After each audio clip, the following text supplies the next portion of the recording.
I think I've mentioned before, I'm unemployed at the moment, so I've got quite a lot of free time, Mhm. and I've been sort of been thinking about how I spend my free time. It tends to be either like scrolling through Reddit or playing video games or reading, just things to fill the time. And when you were talking to Sim last week about like soothing and just picking up the phone rather than just not doing anything, it did make me think about like why I spend my time doing these things. And I kind of thought, well, what would it be like? It was Tuesday evening. I thought, what would it be like if I just didn't do anything and just sat and literally just did nothing? And like the first thought is like, well, that would be boring. Can't do that. Yeah. But then it's like, well, so what if it's boring? So I kind of tried it, and it's like, I was kind of aware of the fact that it needed to be a not doing rather than a doing nothing, if that Okay. makes sense. Like not an activity and doing nothing, just Right. not being active, and aware of the fact that it wasn't, an exercise in like an endurance exercise and just not doing anything. Yeah, and it's been interesting. Just um I've spent a lot of time last week just not doing anything really, Yeah. hours and hours at a And what's time. happening with the mind? Nothing.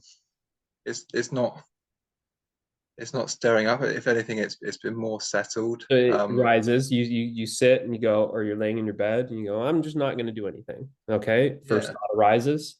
This is going to be and boring. yeah, just And it acknowledging that it's a thought there. Yeah, and that's it. And then just settles and there's no and it mind. just settles. Yeah, and it's been fine. And it's yeah, I just realized about how, I think you might have mentioned it before, how like you don't need spiritual practices, how that's, that in itself is it, it might be useful to start with, but it becomes an activity of the mind in itself.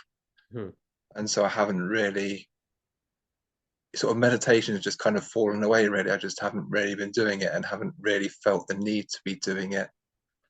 And I just feel like self-abidance has been something that's just sort of so well, it's just coming more and more of itself. It's just not something that I feel like I need to be putting a lot of attention to doing. It's just something that's arising more and more Yeah. of itself. So yeah, positive Yeah. things to say about it. That's good. Yeah. So what you'll notice is you won't need to stop doing everything in order to abide as yourself. Yes. It kind of feels like that's kind of the, how do we say this? Like the way to go about it, I guess, is to seize all the doing to then discover and remain as that which is not doing. And then what happens is as you start to basically establish yourself as that, become familiar with yourself as being, then you start seeing that, well, this being is actually ever present, even in the midst of doing. So the body's going to get up, it's going to read some books, it's going to go on Reddit, it's going to play some video games, but you're you are still being. See, there's an appearance of doing that is arising in the being. That this doing is actually arising out of being. That the doing is actually made of being, right? To not lose touch with that, to always be aware of being in the midst of doing, that's still meditation. It's all meditation. If you get lost in the doing and have forgotten the being, if you get lost in the doing and you're, you could say, overlooking the being, then um then yeah, like you take everything as, to be true and real, and then there's the suffering, the experience. But to always be aware of yourself in the midst of the activity, that's when the activity is permeated by you. The activity is made of you. Now, what are you? Well, you are the happiness, the love, the peace, the freedom. So then the activity is then permeated by that. You experience the same love in whatever activity you're doing. You're experiencing the happiness in whatever activity you're doing. You're experiencing the peace in whatever activity you're doing. You're experiencing the freedom in whatever activity you're doing. So it's not this like rejection of the world and denial of activities, and to think you got to sit like some, monk, all day long.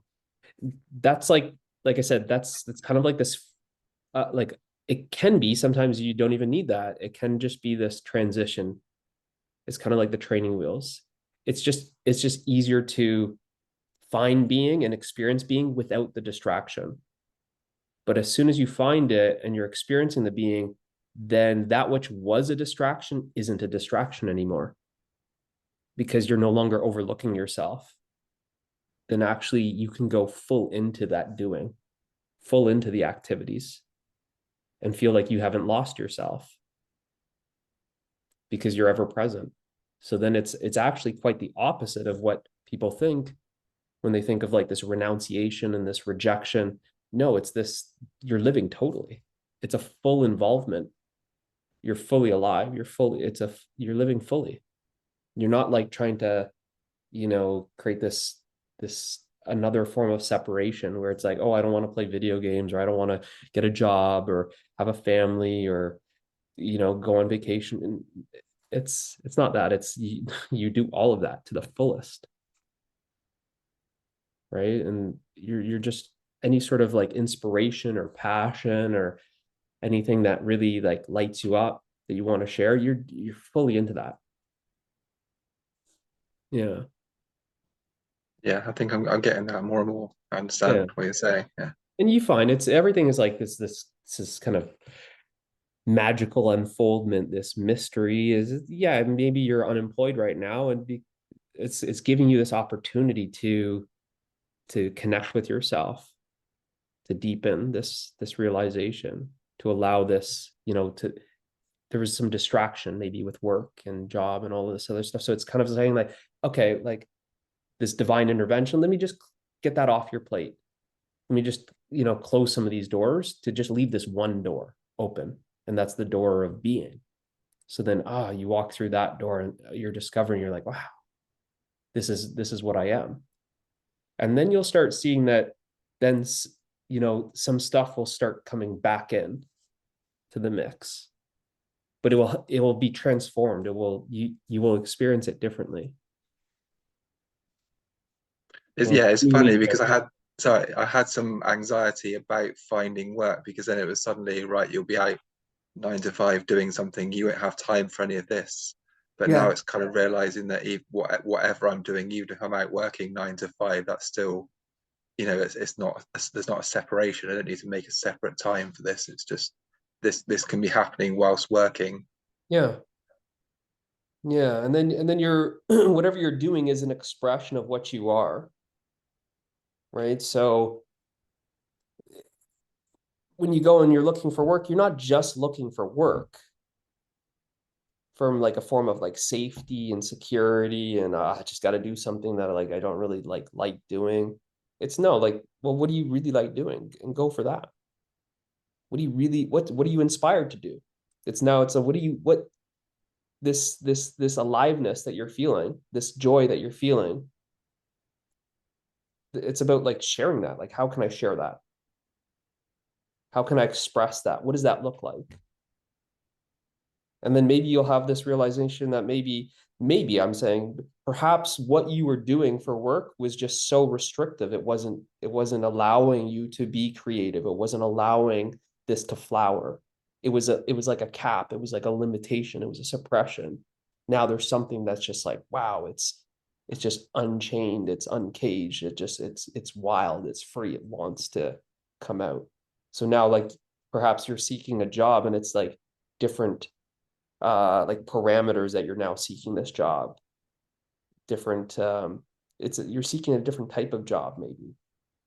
And really, if you look at it, you'll find that you won't even really be seeking it. It will, like, it just kind of naturally happen. It will feel more like it comes to you, and it's creating this opportunity to now share what you've discovered, express what you've discovered. It will give you an opportunity to deepen this realization, to help you live as that. So it's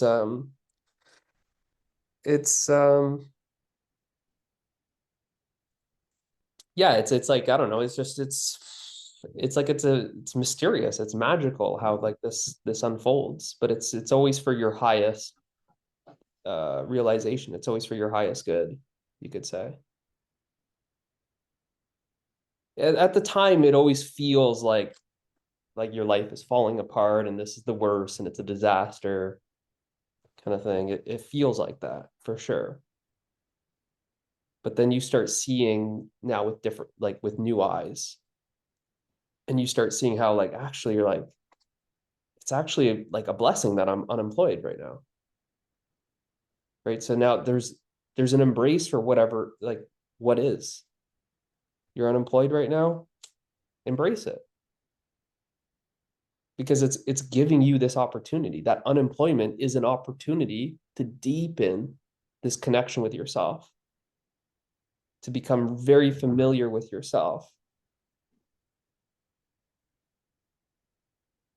Right. So then there's no resistance to it, versus what most people do is like, oh, I'm unemployed, and now they're like, quick, I got to get a job, I got to get it.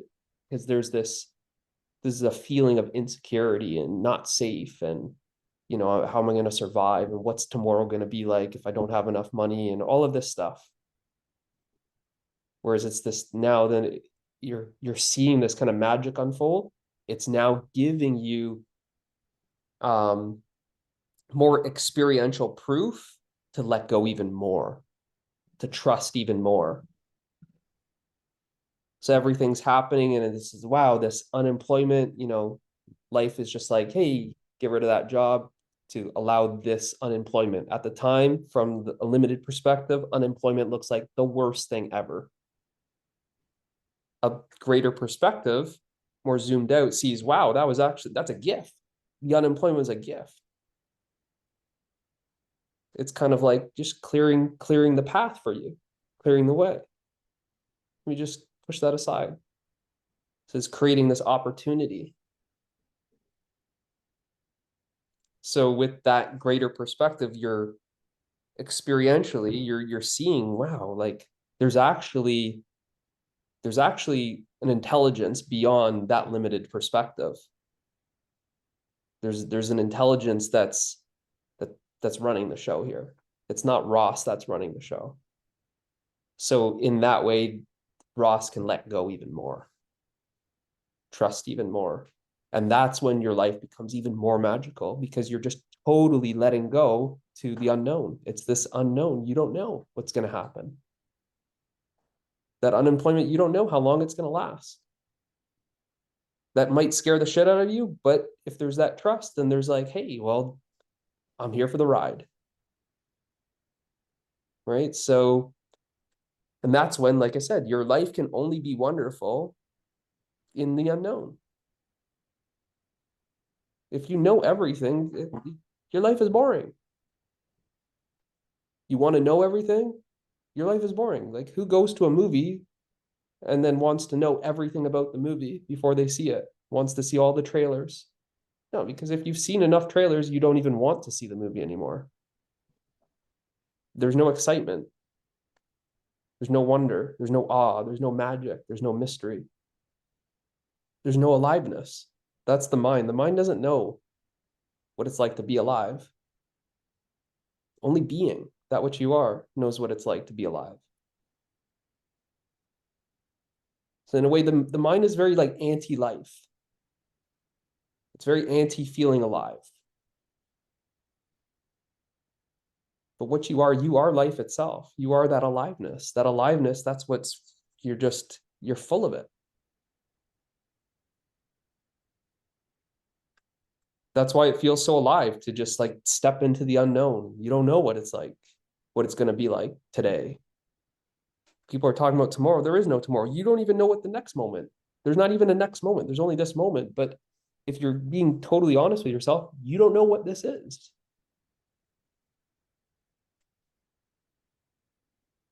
It's only the mind that's taking past and layering it on this moment, saying, I know, I know, I know. It's just this arrogance. But without trying to put the known on the unknown, then it's just the unknown. And it's just pure wonder. it's that like takes you back to feeling like a child. There's just this innocence, this wonder, this like you're looking at everything like your eyes are big. It just feels very, it's like it's a very expansive vision. And it's not like everything sparkles, but I have to like, try and describe it to communicate. It's like as if everything is, there's a sparkly, there's a glamour, it just, I don't know. I guess the word would be like magical, right? But that it people kind of run with that and it seems kind of airy fairy. But if you kind of, you remember like when you're a kid and everything just felt so magical and there's this just like you weren't worried, there was no problems, you weren't worried about stuff. There's like a trust. Maybe at the time there's a trust that your mother or your father is going to take care of this and that. But like that, if you see that, you have this trust in life that you're taken care of. You don't know how that's going to look. And that's what's so magical about it. But to just, it's, have you ever seen like those kind of exercise that people do? They usually do it in like team building exercises. They do like a buddy system, one person in front of the other, and the person in front kind of falls back. Trust falls, Yeah, the yeah. trust falls. It's like that. Yeah, it's like that. So you're just falling. You fall back, but it's like you're falling back, and there's just life. So it's like that. But it's experientially when you start seeing from that greater perspective, you start seeing the interconnectedness of everything. It starts feeling how you start looking at things the experience is like you start seeing how everything's interconnected, and it's like you start um connecting the dots. You start seeing like, yeah, like this unemployment is actually, without this unemployment, I wouldn't be able to do these calls during the day with Mitch, these guidance sessions. I wouldn't have had that discovery. I wouldn't have this experience. Right. So you start seeing how everything is interconnected, interdependent. And then you start at that level, you start seeing how intelligent everything is. It's just intelligence.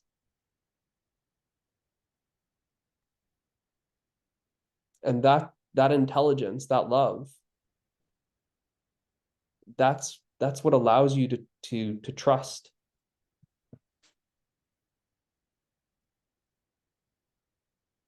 Because the mind, it's so limited. And it's the mind that can't trust that intelligence. Well, it's that intelligence that created the mind. And it's that intelligence that's actually beyond the mind. So it's kind of like you said, that trust fall. It's like intelligence is behind, and the mind says, well, like, how's this all happening? And blah, blah, and I'm tired and it's not working out my way. And well, then experientially you start kind of experiencing that. And it's like the mind falls back into its intelligent source. The mind surrenders to that which is more intelligent. But the mind's always resisting it. But that intelligence it's appearing as everything, not trusting the body to just know, hey, we'll just, like that do nothing meditation, we'll just do nothing. Because there's an intelligence that it will return, that everything will return to its natural state. It's not really a state, but everything's going to return to its true nature, that you will return to your true nature if you just don't touch it, don't do anything. It's kind of like just like, I don't know, a glass of water, but it's all like, there's crap in it, right? It's all cloudy. But every time I touch it, I stir it, I shake it, I move it, I'm disturbing it. I'm creating that disturbance.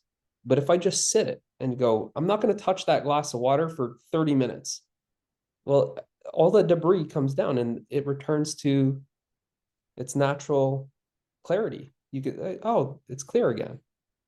How did that clarity come about? I don't know. I didn't do anything.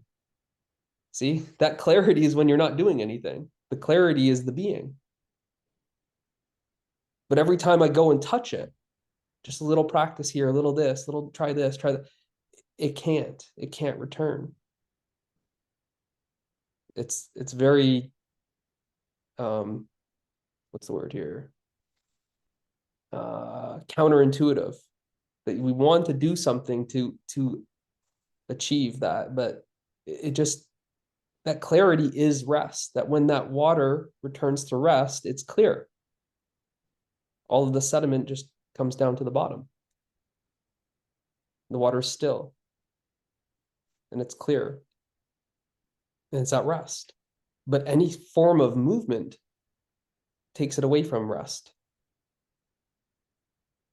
So like that, I mean, there's a natural intelligence that sometimes it's like, oh, well, anything that you're doing to the body, doing this, doing that, you go, well, look, the body can heal itself by just resting. Right? Or sometimes when you're like messing around with a plant, you're overwatering it, you're underwatering, you're moving it here, you're moving it there, into sunlight, out of sunlight. And you just walk away from that thing. You go on vacation for a couple of weeks, you come back, you're like, that plant's thriving. It's thriving because you're not messing with it. It's kind of like that. In a lot of these cases, the less like you, it's kind of, what's the saying? Get out of your own way. It's like that. When you stop interfering, it's, things are just naturally happening. And you find that they're actually happening better when you're not messing with them. Right? Things are going better when you're not messing around with it.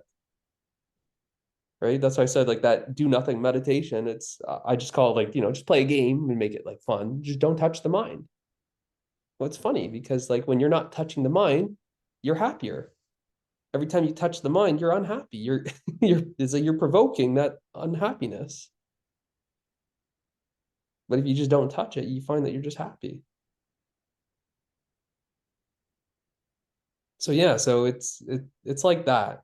With your life, you might want to have these big plans and this and that.